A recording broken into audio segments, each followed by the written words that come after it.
the caffeine level's now risen and now it's just obscene. So good morning, everybody. I wanted to talk about one thing in a quadrant today, which I know you can't see, you can see, and we can see here, which is basically getting more business. And ironically enough, it all comes from the other thing I wanted to talk about as well. They directly tie in together. How about that? One thing for anybody who is in the revenue share mode and goes obnoxiously onto the My EXP app or website way too often, there is a 4.0 incarnation. About a month ago, I recorded the 3.0 incarnation video demo and never actually released it. So right now, my data is very, very inaccurate, organizationally speaking, but I did take a snapshot, thankfully, because I didn't realize it was coming quite so quickly on the 14th of July. From that, organizationally speaking, homes sold purely 2025 year to date, 6,728. The volume of sales, and I wanted to be specific with the cents, but it's about exactly 2.233 billion. Average sales per agent, 8.19 on average. Again, we've got some who have already sold come close to 100, some who are salaried who sold 0 because they're not allowed to. And I went into the EXP World offices and spoke to not Alyssa, one of our other wonderful bigs here in North Carolina, and said, hey, help me out. I'm trying to find the average sales year to date or last year of what an average realtor sells. I couldn't find that info personally. She couldn't either. I know 49% of realtors in 2024 sold 0 homes, but the average data we found was that an average realtor, which none of us are, average realtors, of course, sold 6 homes a year. So we're on 8.19, literally halfway through. It's pretty cool, which is sales per hour, round the clock, 24 hours a day, 365 days a year, 1.44 homes an hour. Pretty amazing. Congrats to all of you. And one of my favorite things ever, and I'm recording this for the wider audience internally, but all of you guys have sales. Like, it's the first month ever. I think everybody local has at least one, in some cases, multiple and big ones, sales. So I couldn't be happier for you because they're good ones. And I know that means a lot for your bank account. So I want to talk about getting more business. I think it's always the aim of the game, and real estate isn't a game, but it really is. I think if you see it like that, it becomes a bit more fun, a bit less stressful, Erica, sometimes, given the circumstances. So open houses. I went to one in my neighborhood, which was fun because I wanted to meet the agent. And I don't like, I'll say this now, internally-ish, I don't like franchise real estate companies. So Alan Tate do not like me at all. And I love that. And it was an Alan Tate one, but the agent was a super nice lady. She'll be coming to one of our meetings in a couple of weeks. Open houses are fantastic. There's a bunch of them. Those of you who have listings, we always say about open houses, done the right way, they are going to get the home sold, but more importantly for all of us, they're going to give you more brand exposure and get you clients, which is the whole gist of why we do open houses. Hopefully, if we're transparent with our clients, it shares that too. I think you've got to do it the right way. All of you have heard me say before, and I'll attach it to this and share it with all of you. One of the best videos I saw on open houses is someone here at EXP, Brent Gove, out of California or now Puerto Rico, because, you know, it's what you do when you make revenue share. He built an entire business on it and was super successful. There's many a 2-hour video that he's done on it. And I think if you're going to do something, much like this, if you're going to do real estate, do it and go all in and go far. Couple of snippets on that. When it comes to open houses, please make it community. One thing that I've done, which I used to love doing, 2-hour open house on a Saturday from 2 to 4. I'd even add an extra 30 minutes in prior or during that, say community exclusive, just for the neighborhood. Go around the community, invite your neighbors. Hey, this is a nosy neighbor exclusive. You can make the visual, make it fun, but do that. People want to come. That's what I saw at the open house. Again, I went for ulterior reasons, but you see all the neighbors going. So why not make it that way to show that you are kind of part of the community and expand business that way? And branding. As I was telling the agent there, you may have a ton of people coming in. You may have no one coming in.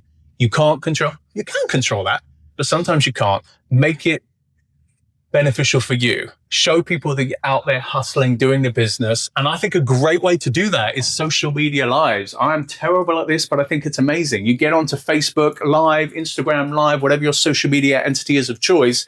A live video from Sue on Facebook pops up. Hi, this is Sue. Welcome to EXP. I'm here showing this house. Come take a look around. Let me show you our favorite thing, the fireplace. You know, just make it fun, make it you. Brand it. In addition to that, maybe take a picture of your favorite thing. Maybe you opening the door, just an open house as an agent. And if you The consumer doesn't notice, but it's about you, and it's about making it beneficial for you. Brand yourself, get business from it. If no one's there, make it beneficial and do that. Signage. One of the great things about Brent's video is he said, don't just, and everybody gets lucky when you do an open house, put a sign on the main road. What's another entrance way? And maybe across the street just to direct. We love balloons, right? We love balloons. You need a blue balloon, a green balloon, whatever.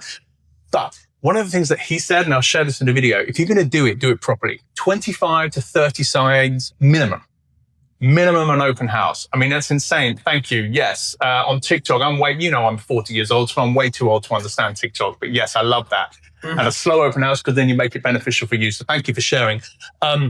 You need a ton of signs, obnoxious amount of signs. And I think one thing that is a nice little touch, and again, that costs money. You don't have to, if you don't have the money to spend, then look at the other things you can do for free. You can put a sign in. It may be close to someone's house and knock on the door. Hey, Mr. or Mrs. Community Owner, I'm doing an open house. I wanted to invite you for the community special, just for nosy neighbors. You can come in and have a look. But I also really want to put a sign here. But before I do that, I know every agent would just come and do it. I wanted to get your permission. There's just a way to embed yourself in that community. Then you can follow up with it. So if you can't afford all the signs, which would be great, make it an event. You don't have to spend money per se, but if you are putting it out there on social media, ideally canvass the neighborhood. Doesn't cost a penny. You can go and invite people to the nosy neighbor special as opposed to just an open house. Makes a big difference. Make it an event. If you're able to, if you're partnered with a local charity, or depending on the time of year, certain organizations will get coats or shoes or socks, make it an event where people can come and donate to as well. So that's just an idea about open houses. It doesn't have to cost a penny, but it will get you business if done the right way, because it will bring traffic in. Worst case scenario, you do all the right things in the process. It doesn't bring traffic in, but you're branding yourself through it and you're going to get business through it. Social media. I don't like social media, but I use it for work and I've used it to a very high level. You are amazing at social media and I love that. So thank you. So local content, just a few things from someone who doesn't like social media, but who also used it to really expand a national company, international. Local content. All of this, I always think if the shoe is on the other foot and I'm selling to myself, which I would never want to do that, but you get the idea. How would I feel if I was in the other person's shoes? If I'm on social media, I know so many real estate agents here in Davidson. Everybody's going to show me the open houses, what they're doing, the market updates. I don't know what's going on in the community, right? I live around the corner from where they do concerts every other Sunday, Circles at 30 here in Davidson. As an agent, I go to those, not because I'm an agent, but if I was actively wanting more business, I would go there, I would take a picture, I would share a calendar, the events that are going on locally. What are the new businesses in town? What is the Saturday special at the local bar? What music concerts are going on? What's happening locally? I think if you do that, which some of you do very well, will help brand you to be the community expert. And that's what we want to be. Trust is the most important thing in our industry. You could be a crap agent, but I could trust you with my life and I would use you 100 times out of 100 as opposed to someone who sells 1,000 times more homes. It is all about trust and authenticity. Doing it on a local level, community level, neighborhood level, town level, even state level, I think is really what you're going to see is going to bring you the business, going to bring you the trust, the authenticity, and a couple of different ways to build both of those. Certainly the authenticity, and I know I'm a broken record on this. That's why you left the room. Video interviews with local businesses. I see you come back now, no pressure. Video interviews with local businesses, video interviews with personnel. It depends where you live, obviously bigger cities than others, but interviews with the mayors or influential people or friends of yours, business owners. I mean, just do it. I mean, the more that you can do that and see to be interviewing others, it builds that authenticity and leadership within you as the authority figure locally. So it's a byproduct because you're doing a local business or other individual a favor by giving them the spotlight. But when you give others a spotlight, it actually has a reverse effect on leadership and you and your authenticity. So that's huge. One thing I 100% ripped off in the COVID days, especially from one of our agents in England, was a day in the life video. Oh, it's overwhelming. You just keep turning the video on. You're at a showing. You say, hey, it's 11 a.m. I'm here at a showing. It's 5 a.m. I'm starting my day. It's 6 p.m. I'm outside drinking a beer. I think I left the alcohol out intentionally, but you get the idea. Holy moly, not only can you use that forevermore just to show people what it's like to be a realtor, aka why you never want to get into the industry, but more to the point, I got listings and business from it. And that wasn't even my focus. I'm like, what a great idea. Ben Moore did it amazingly well. I did it. I just got a couple of thousand views. I put it on YouTube and social media, but because I was it's different. And even now, people don't do it. And I think we all have very interesting days that we could share if we wanted to be very transparent. But something like that, if you look at every real estate realtor, your competitors, your partners, however you want to put it, if you look at everything they're doing on social media, no one does that. And I'll bet you money, I won't say thank you. Absolutely. Yep. Local Realtor Association as well have local great events, which you could and should share. Thank you for that. I won't put the dollar amount on it, but I'll bet you money, anybody, publicly, internally, if you want to do this video, you commit to it and you do it and you put it out there, I bet you'll receive at least one listing or one buyer client from it. Take me up on that. Trust me. Or don't trust me, your choice. But either way, it works. Sphere of influence, the most important part of business. So on theexceptionalnetwork.com in our beta trial period, I have the exact template newsletter that all of my direct business partners get every single month, right? It's on Canva. I believe newsletters on a monthly basis minimum are a great way to tie all of this in together. Local content, trust and authenticity, branding, community, events. You can do it on a one page. It can take you 20 minutes to do. If you copy my template, rebrand it a little bit, but it wouldn't even take you 15, 20 minutes. If you see something through the month, oh, this would be a great idea. Something is happening in the following month. Do it. Send it out to everybody. Text it to them. Email it to them. Ideally, if you can email it, there's a process we'll talk about later. You can use the likes of MailChimp, where you can then check your open rates. But we all have CRMs everywhere in the world to use. Newsletters are massively underutilized, but the hit and return rate on them are massive. I purely use it just from a sharing aspect. If I was in the sales wanting to grow it, I'd be doing that all the time. On the Sync platform, where we still have access, they give you monthly newsletters they do. So they're leveraging that. And this is a multi-billion, £100 million company. They use it. The most simplest thing in the world, which we always overlook, a text, a phone call. Hey, Joe, it's Barry. How are you doing? I was just thinking about you. Did you know that return on your investment is huge? You will get business from it. Happy to hold my feet to the fire on that. Just by checking in with someone to let them know subconsciously and psychologically that you are thinking about them in that moment. Man, one thing I've experienced in my rapid rise here in real estate, people just want to know you are there and you care, and it rhymes. So remember it. You're there and you care. A simple text message, a simple phone call to anybody in your phone, current clients, neighbors, past colleague, whoever. It's simple. If you just did that alone, that would cost you zero, realistically, with all the phone plans we have nowadays. The return on it, you'd be like, idiot, why didn't I think of that before? Well, you did, but you didn't do it. That's what happens to me all the time. It's very simple. And if you want to follow that up, life events specifically. One of the pros to social media is many people will put their birthdays in there. Many people will share their pictures out at dinner for their anniversary, certainly when they have a kid or sadly when a puppy dies. All life events that we can and can't control. People put that out there. And what a great opportunity to be authentic. Don't just do it to get business, because I think people can see through that crap. But if you're genuinely there and saying, hey, I saw this happened, or hey, I did this to someone the other day. Hey, I see 28-year wedding anniversary. Congratulations. We're at 12. Any words of wisdom? And I genuinely mean it. So again, it's there. People put their lives out there, make it beneficial. People want human connections. Why we're all here together and together. That's massive. And the funny, most ironic thing of all of this is, and I'll drink out of a branded mug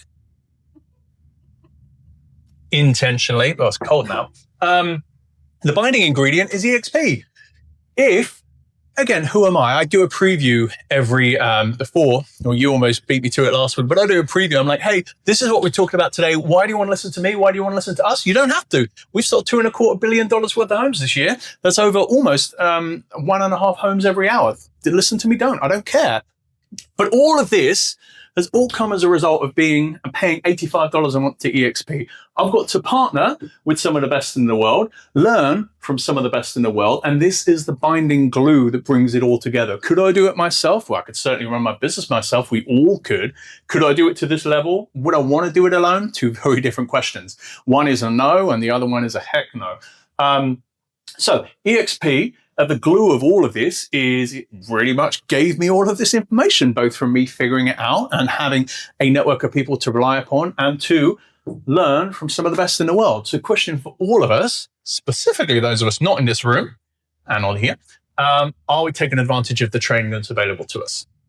The training, part of the reason I don't like franchises here in real estate, name them, I'll tell you why, because they will pay salaried people to do the training, which is great. I think I don't like salaries either. I think if the world was on a commission job, it'd be a different story. However, that's just my personal preference. Are you learning from someone who is out there in the field doing it or has done it? Typically speaking, no. Who are you learning training from here at EXP? Icon agents. Who are Icon agents? They're the ones who are the top 2.5% of all agents at EXP who are selling more homes than everybody else. So would I learn social media from me? Absolutely not. Is my influence of what I've learned from social media from the Icon agents and those who do it to the top level? Absolutely. Support. This, for me, is the most important thing. I love it. I think I've been very transparent. I don't have to be here doing this.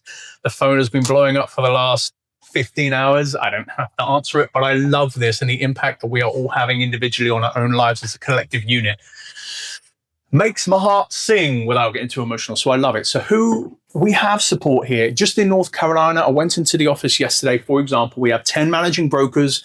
We have 2 admin staff available for us to help. And we have 4 compliance specialists for when we want to get paid or we have an issue with a contract. They're there salaried.